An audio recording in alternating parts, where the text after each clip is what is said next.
রাসূলুল্লাহ সাল্লাল্লাহু আলাইহি সাল্লামের একটি হাদিস পেয়েছি, ওয়াল্লাযী নাফসি বিয়াদিহি, আমি সেই সত্তার শপথ করে বলছি যার হাতে আমার প্রাণ। আল্লাহ রাসূল সাল্লাল্লাহু আলাইহি সাল্লাম কোনো শপথ করা ছাড়াই যা ইচ্ছা বলতে পারতেন, কিন্তু তিনি সর্বপ্রথম আল্লাহর নামে শপথ করেছেন, কারণ তিনি এখন যা বলতে যাচ্ছেন নিশ্চয়ই তা আশ্চর্যজনক কোনো বিষয়। তিনি বলেন, ইন্না মাসালাল মুমিন কামাসালিন নাহলা, ঠিক মৌমাছির মতো। মুমিনের উদাহরণ হলো ঠিক মৌমাছির মতো।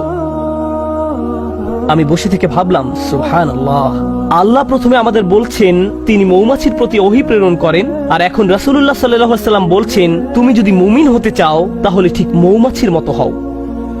মৌমাছির মতো হলে কি হবে, আর কিভাবে মৌমাছির মতো হব? মৌমাছি আমাকে আমার ঈমান সম্পর্কে কি শেখাবে? কিভাবে একজন বিশ্বাসীর মতো বাঁচতে হবে এ ব্যাপারে মৌমাছি কি শেখাবে? ব্যাপারটা এতই সিরিয়াস যে আল্লাহ রাসূল সাল্লাল্লাহু আলাইহি সাল্লাম প্রথমে আল্লাহর নামে শপথ করেছেন, তারপর এই কথা বলেছেন।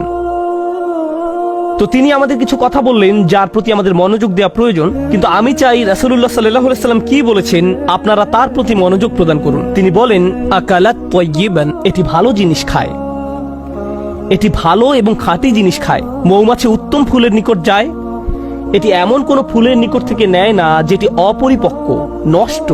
এটি এমনকি এমন কোন ফুলের নিকটও যায় না গন্ধ শুকে এটি বুঝে ফেলে অন্য মৌমাছি ইতোমধ্যে এই ফুলের কাছ থেকে নিয়ে গেছে। এটি নতুন, পরিষ্কার, খাঁটি একটি ফুলের নিকট যায়।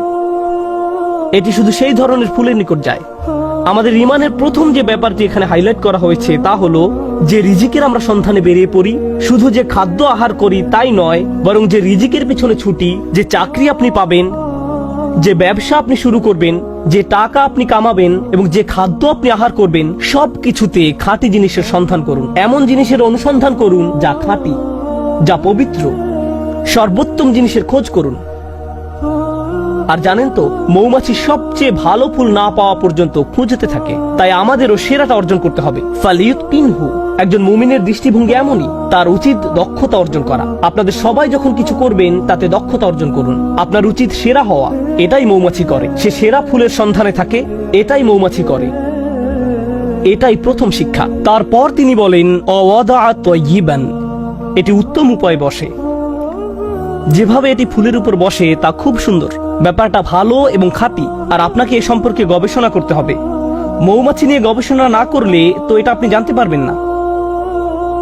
মৌমাছি নিয়ে অধ্যয়ন করলে জানতে পারবেন তারা শুধু সে ফুলের কাছেই পরাগ নিয়ে যায় যে ফুলের পরাগ দরকার। মৌমাছি যখন কোনো ফুল থেকে মধু নিতে যায় তারা ওই ফুল থেকে মধু নিবে না যদি না তারা ওই ফুলকে আরো বেশি কিছু দেয়। তারা একে জীবন দিবে, পরাগ দিবে। আমাদের সবার জীবনে বিভিন্ন রকম সম্পর্ক রয়েছে, ঠিক যেমন মৌমাছির ফুলের সাথে সম্পর্ক আমাদের প্রত্যেকের সম্পর্ক রয়েছে। আপনার আমার প্রতিটি সম্পর্কের ক্ষেত্রে আপনি কিছু নেন এবং কিছু দিয়ে থাকেন। আপনার বিবাহের ক্ষেত্রে আপনি কিছু দিয়ে থাকেন এবং কিছু নিয়ে থাকেন। যখন আপনি পিতা বা মাতা হন, যখন আপনি একজন শিক্ষক, তখন আপনি কিছু দিয়ে থাকেন এবং কিছু নিয়ে থাকেন। যখন আপনি কারো চাকরি করেন বা মালিক পক্ষের হয়ে থাকেন, তখনও কিছু নিয়ে থাকেন এবং কিছু দিয়ে থাকেন।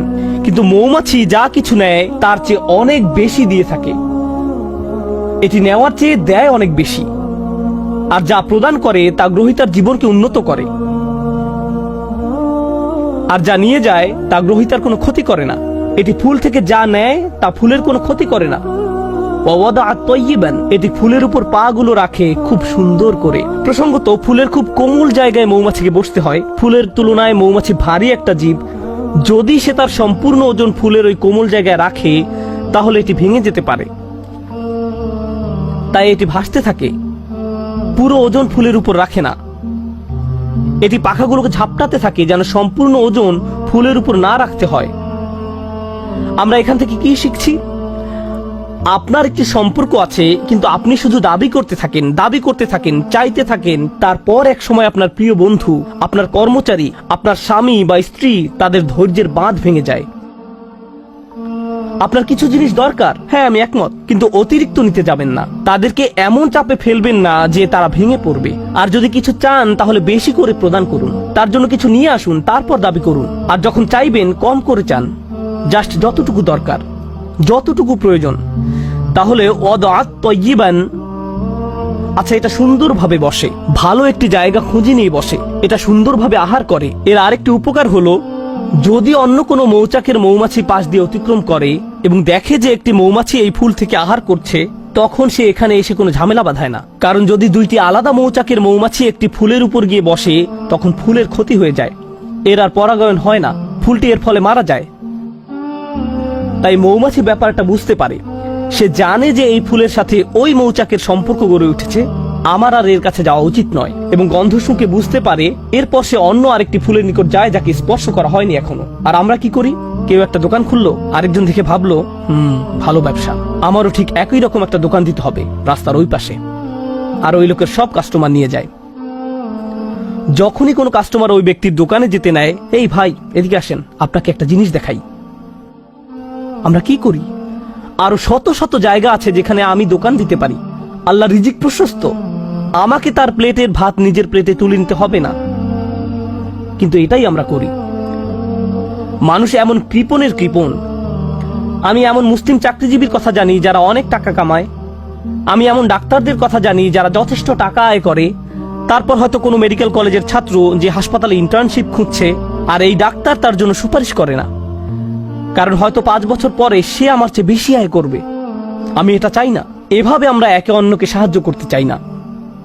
অথচ একজন বিশ্বাসীর মনোভাব হওয়া উচিত ছিল এরকম, আচ্ছা সে তার রিজিক এখানে আয় করছে, আমার উচিত অন্য কোনো জায়গা যাওয়া, আমার তার রিজিকে ভাগ বসানোর দরকার নেই, পুঁজিবাদী সমাজের মতো গলা কাটার দরকার নেই। আপনি এই দুনিয়াতে অন্য মানুষের রিজিক দখল করে নিজের টাকা আয় করতে আসেননি।